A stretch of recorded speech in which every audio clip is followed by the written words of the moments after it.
भाइयों पर्दानशील माँ और बहनों, अस्सलामु अलैकुम वरहमतुल्लाहि वबरकातुहू। नहमदुहु व नुसल्ली अला रसूलिहिल करीम, अम्मा बअद, फ़अऊज़ु बिल्लाहि मिनश शैतानिर रजीम, बिबरकति बिस्मिल्लाहिर रहमानिर रहीम। व बिल वालिदैनि इहसाना। सदक़ल्लाहु मौलाना अज़ीम व बल्लगना रसूलुहुन नबिय्युल अमीनुल मकीनुल मुबीनुल मुअय्यिदुल करीम, व नहनु अला ज़ालिका लमिनश शाहिदीन व शाकिरीन वल्हम्दुलिल्लाहि रब्बिल आलमीन। एक मरतबा आवाज़ कर दुरूद शरीफ पढ़िए। अल्लाहुम्मा सल्लि अला सय्यिदिना मौलाना मुहम्मद तब्बिल क़ल्बि दवाई व अफ़्ज़ल दाना व शिफ़ाई व नूरुल अब्सारी व ज़ियाई।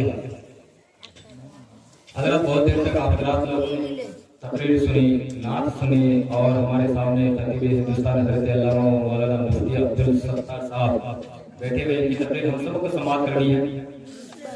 सब यही कह रहे हैं कि इस सीमांचल के अंदर बहुत प्रोग्राम होने पर सुधार एक जरा सा नहीं, सिर्फ रोल मॉडल बन चुका है जैसा। रात भर सुनेंगे, रात को जब सुनेंगे तो ऐसा लगता है कि सुधर गया, सुबह होते होते सब उधर गया। ये माहौल बन चुका है। मैं आप जरा से पूछना चाहता हूँ, कुरान तो कहता है वबिल वालिदैनि एहसाना, अपने वालिद के साथ भलाई करो, कभी ऊब भी ना करो, ना ही झिड़क हो।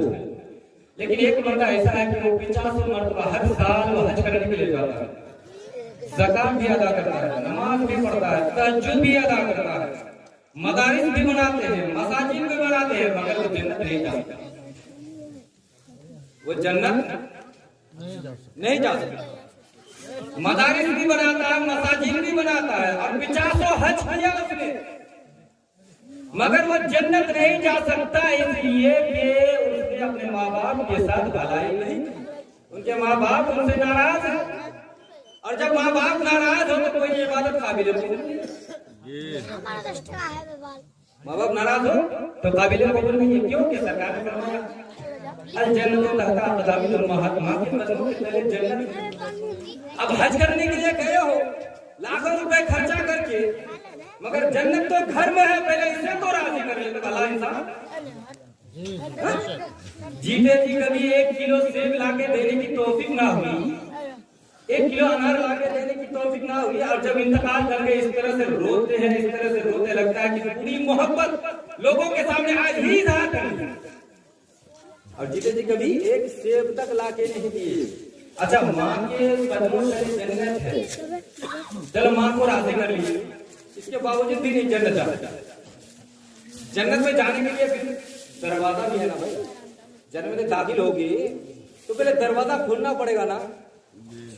अगर माँ को राजी कर भी लिए लेकिन फिर भी जन्नत नहीं जा सकते।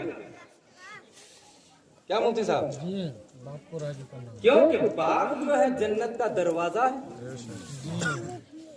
अब बाप को राजी करोगे तब ना दरवाजा खुलेगा, तब ना जन्नत में दाखिल हो।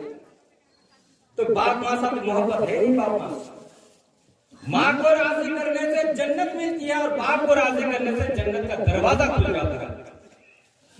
ये रही एक बात। अच्छा, एक बात और वाज़ेह कर दूं, फिर माँ की जन्नत कहाँ पर?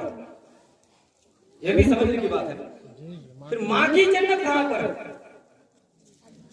है? मालूम है किसी को?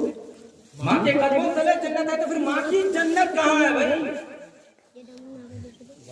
अरे भाई, बाप के कदमों तले जन्नत है। आज हमारे मुआशरे के अंदर जो बिगाड़ है, कारण सिर्फ यही है कि आज हम अपनी औलादों को दीन की बात सिखाना नहीं चाहते, जिसकी वजह से आज हमारे कौम के अंदर, हमारे मुआशरे के अंदर बिगाड़ आ चुका है। आज 80% औरतों को गुस्ल का तरीका पता नहीं, बता रही कि पाक होती है या नहीं होती है, उसे मालूम ही नहीं है। आज 70% मुसलमानों से अगर पूछ लिया जाए कि फराइज़ नमाज क्या है, गुस्ल में कितनी चीजें फर्ज है, नहीं मालूम है, नहीं बता पाएगा। कारण सिर्फ यही है कि वो इल्म से वाबस्ता है। आज हमारी माए बहनें इतनी बेहया हो चुकी है कि सर पर ओढ़नी भी नहीं होती भाई, ओढ़नी। कारण क्या है? हमने पढ़ाना नहीं चाहता। हिंदी इंग्लिश पढ़ाएंगे, डीओजी डॉग सीए टिकट आरे के रख। जब औलादों को अगर कुत्ता बिल्ली चूहा पढ़ाएंगे तो बाप माँ मरेगा तो क्या पढ़ेगा भाई? सूरह फातिहा तो आती नहीं, चारों को तो याद है नहीं। बाप माँ मर गए तो क्या पढ़ेगा? कुत्ता बिल्ली चूहा पढ़ने से सवाब मिलेगा? नहीं मिलेगा। इसलिए कहता हूँ काश आज अगर हमारी माए बहने कानून शरीयत पुराने पाक पढ़ ली होती, दीन से वाबस्ता हो जाती, शरीयत मालूम कर लेती। काश आज अगर हमारी माए बहने हजरत फातिमा की सीरत को अपना लेती। काश आज अगर हमारी माए बहने हजरत खदीजतुल कुबरा की सीरत से वाबस्ता हो जाती। काश आज अगर हमारी माए बहने मां आयशा की सीरत से वाबस्ता हो जाती। खुदा की कसम, ऐसी औरत जब कुरान पढ़ी लिखी होती, हजरत फातिमा की सीरत को समझती होती। काश आज अगर हमारी माए बहने मां आयशा की सीरत को समझती और कुरान पढ़ी लिखी होती, तो ऐसी लड़की जब घर में होती, कुरान की तिलावत करती, तो अल्लाह की रहमत बरसती, और जब शादी होती तो अल्लाह की नियामत बरसती, और जब शादी होकर औरत बन जाती तो उसी के कदमों की तेली जन्नत बनती। लेकिन कुरान पढ़ी लिखी होगी तभी तो। हाँ, कितनी लड़कियां कितने मर्द हैं ऐसे कि कुरान पढ़ के उसके तर्जुमा को समझते होंगे। बहरहाल तफसीली गुफ्तगू हो जाएगी। सुनिए, 40 माह क्यों मनाते हैं, इसके पीछे भी तो कोई कारण है। ये 40 दिन की आदत जो है ना, ये बहुत लंबी, इसके पीछे बड़ी लंबी कहानी है। ये जब सरकार द्वारा सल्लल्लाहु अलैहि वसल्लम लोगों को दायरा इस्लाम में ला रहे थे, 39 माशक तो इस्लाम में आ चुके थे, मगर 40 माशक जो थे वो आने नहीं देना चाह रहे थे। कौन? मुनाफिकीन लोग उसको दायरा इस्लाम में आने नहीं देना चाह रहे थे कि अगर 40 माह मुकम्मल हो गया तो इस्लाम को रोकना मुश्किल हो गया, इस्लाम फिर रोकेगा नहीं। लेकिन अल्लाह की रहमत देखो, अल्लाह की रहमत देखो, जो कल तक खिलाफ थे और उसी बंदे से 40 माह पूरा हो जाता है। कौन थे वो? हजरत उमर फारूक आजम। कल तक वही खिलाफ थे, मगर अल्लाह की कुदरत, अल्लाह की रहमत देखो कि हजरत उमर फारूक आजम ही से 40 माह 40 के पीछे बहुत बड़ी राज है। हजरत आदम अलैहिस्सलाम की खमीर को जब तैयार किया, जब अल्लाह ताला ने हजरत आदम को तख्लीक करना चाहा, जब खमीर तैयार हुआ तो मिट्टी कहां से लाई गई? जहां खाना काबा मौजूद है, जहां खाना काबा मौजूद है। तो जब उस मिट्टी से खमीर तैयार किया गया तो 40 साल तक, एक रिवायत में कि 40 दिन तक उसमें बारिश होती रही। कितने दिन तक? 40 दिन तक बारिश होती रही। मगर उसमें कमाल ये था कि 39 दिन गम की बारिश हुई और एक दिन खुशी की बारिश। 39 दिन गम की बारिश। इसलिए आज इंसान के पास गम ज्यादा है, दौलत होने के बावजूद छोटी छोटी बात पर टेंशन आ जाता है, गम में मुब्तला हो जाता है। और अगर गम होता क्यों नहीं? अगर गम नहीं होता तो लोग अल्लाह को भूल जाते। इसीलिए अल्लाह ताला ने इंसान को गम ज्यादा दिया और एक खुशी दिया। तो खुशी का मतलब ये नहीं कि अल्लाह को भूल जाओ, बल्कि खुशी देने वाला भी अल्लाह है और गम देने वाला भी अल्लाह को हर हाल में याद करो। 40 माह यही तक महत्व नहीं भाई। आप 40 का असल कारण ये है कि 40 के दिन में इंसान, जैसे आप जितने लोग यहाँ आए हैं असलम भाई की माँ खासा बेगम के लिए आए हैं, तो हम लोगों के लिए जरूरी है कम से कम तलवार मिल करके उनके नाम से उसके सब इशारे सवाब पहुंचाए। लेकिन हमारी आदत क्या है? आए के भोजवा खा लेंगे तो भाग जाएंगे। क्या किया आप लोगों ने उनके लिए? कम से कम जब घर से निकल कर आते हैं दुरूद पढ़िए, कलमा पढ़िए, कोई आयत या तो वही पढ़कर उनके नाम पर बख्श दीजिए। तरीका ये होना चाहिए ताकि आज के दिन जो है 40 के दिन उनको अपने अमाल के हिसाब से जगह तब्दील की जाती है, उसी हिसाब से उनको जगह मिलती है अपने अमाल के हिसाब से। तो 40वें का मतलब ये है।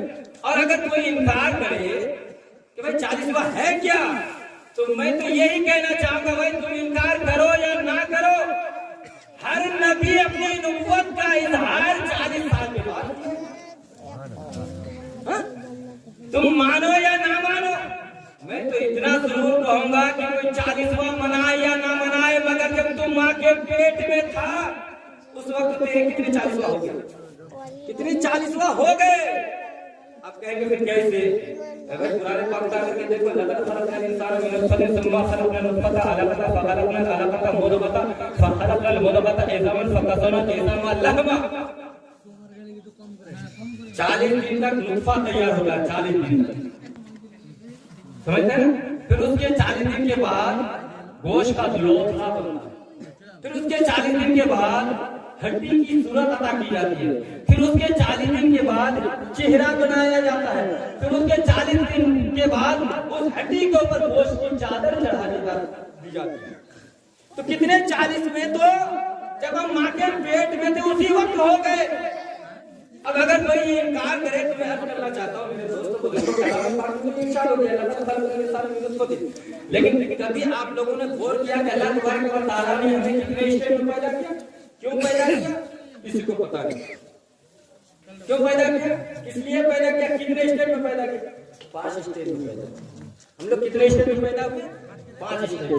लक़द खलक़नल इंसान मिन नुत्फ़तिन सुम्मा खलक़नल नुत्फ़ता अलक़ता फ़ख़लक़नल अलक़ता मुद्ग़ता फ़ख़लक़नल मुद्ग़ता इज़ामन फ़क़स्सवनल इज़ामा लहमा।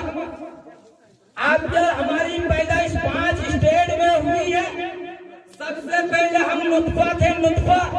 दूसरे नंबर पर अलक़ा हुए, तीसरे नंबर पर मुद्ग़ा हुए, चौथे नंबर पर इज़ाम बने और 5वें नंबर पर इज़ाम का नाम रोशन और इत्तेफ़ाक किया।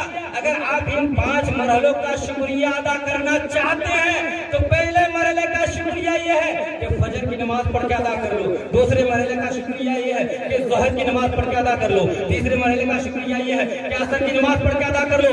चौथे मरहले का शुक्रिया ये है कि मगरिब की नमाज पढ़ के अदा कर लो। 5 मरहलों का शुक्रिया अदा कर लो। 5 टाइम की नमाज की पाबंदी, नमाज किसी भी हालत में माफ नहीं है। वाखिर दावाना अनिल हम्दुलिल्लाहि रब्बिल आलमीन।